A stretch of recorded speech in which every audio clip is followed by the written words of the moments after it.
Namaste, welcome back to our channel Ayurveda 360.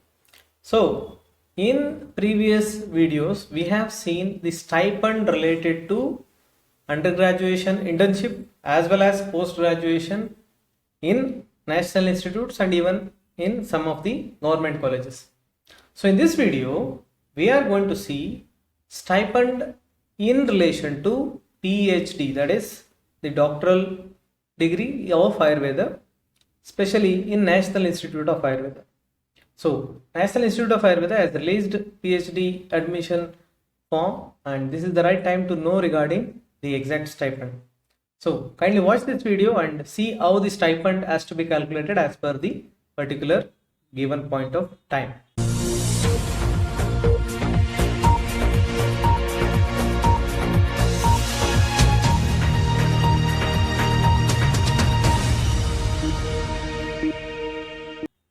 So, it is no secret that the candidates who are pursuing PhD in National Institute of Ayurveda are doing mainly because of the given stipend. Otherwise, nobody will come here for doing the PhD from their faraway places and even giving up their professional job of teaching or on any other like clinic or other things. So now this is an important video in relation to current PhD stipend in NIA Jaipur. So it is a part of Ministry of Ayush, one of the premium institute established in 1976. So PhD is in second year under the deemed university of NIA. Before that, the NIA was conducting PhD directly under DSR RAU Jodhpur.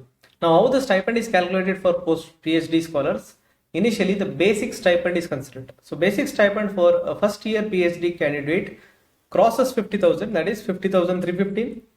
Second year it is 51,990, and third year it is almost 53 plus. So, this is in relation to basic stipend. After basic, there will be some additional allowances and ultimately the calculation of stipend is done. So, in relation to National Institute of Ayurveda, the stipend will be calculated on the basis of the basic as well as on adding dearness allowance, that is DA. So, dearness allowance of the central government at a given point of time. So, dearness allowance varies once in every 6 months based on the inflation. So, this decision is taken by the Finance Department of Central Government of India, and that is applicable all over India for all the employees and even the ones who are beneficiary under this. So, the entire stipend of a NIA candidate who is doing PhD will be the basic adding in addition to the dearness allowance at that given particular point of time. Now, as per the expectation, July 2022 onwards, the DA of the central employee is going to be around 38%. As per the already received information, it is going to be 38% of the basic. What is that 38%? Of the basic. Basic is considered, 38% is calculated and then added with that. So, if you calculate this, you are going to get 38% of the basic 5315 is 19,120. So, 38% of second year basic is 19,756.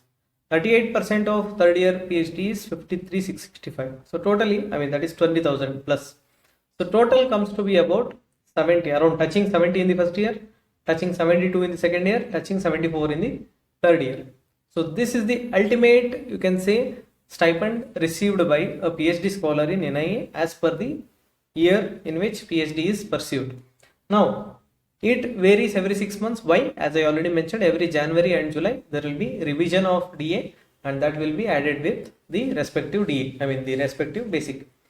So, usually what happens, the DA will get revised, but the application of that will usually be after 2 months, maybe around August. So, July and August arrears will be given later. But ultimately, when you calculate, from July only it gets applied and from January itself it gets applied. So, every 6 months there will be an increase of around 1,000 to 2,000 rupees for a particular PhD candidate. Now, in certain like college institutes, there is addition of other like benefits, allowances such as grade pay, house rental allowance, practice allowance, that is NPA, TA, traveling allowance. But these are not given in NIA. NIA provides the accommodation, that is in the hostel for these candidates. So, for that purpose, there is no provision for HRA or the other things.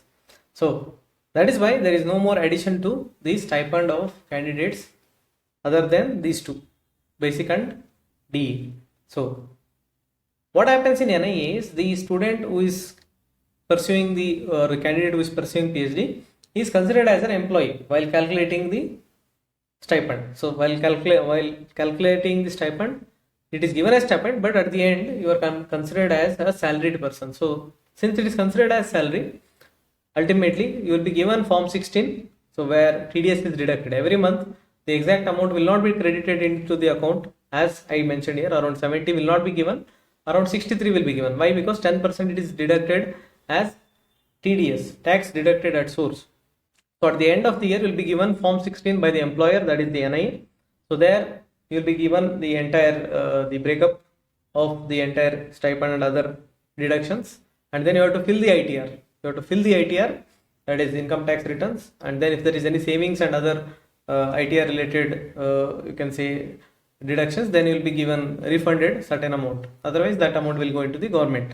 So that is how you can say NIA will not provide complete stipend as I calculated, because it considers this as a salary while framing the while forming the form 16, while making the form 16, and that is why you have to fill the ITR.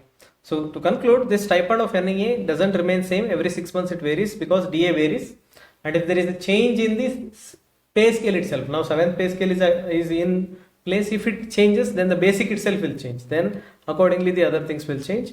Until and unless residency applies to NIA candidates, the other allowances will not be given, like grade pay and other things. Otherwise the present formula will continue for few more years.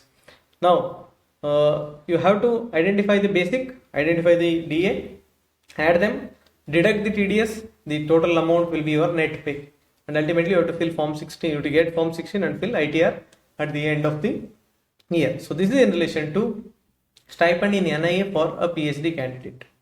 And of course, now you may be interested to know regarding the PhD stipend in other institutes, maybe national and other institutes, and maybe in relation to part-time or full-time categories. So in the coming days, we'll be making a video on that. So kindly watch the description and even notification. If you like the content of our channel, kindly like, share and subscribe to our channel. Please share the videos with other similar-minded people from Ayurveda background. And if you like the content of today, kindly watch even the stipend related to post-graduation. That is also significant, and even for undergraduation internship stipend may be necessary for your juniors. So kindly share it with them so that they can make the right decision as per the situation in their home or as per their result. So until next time, thank you.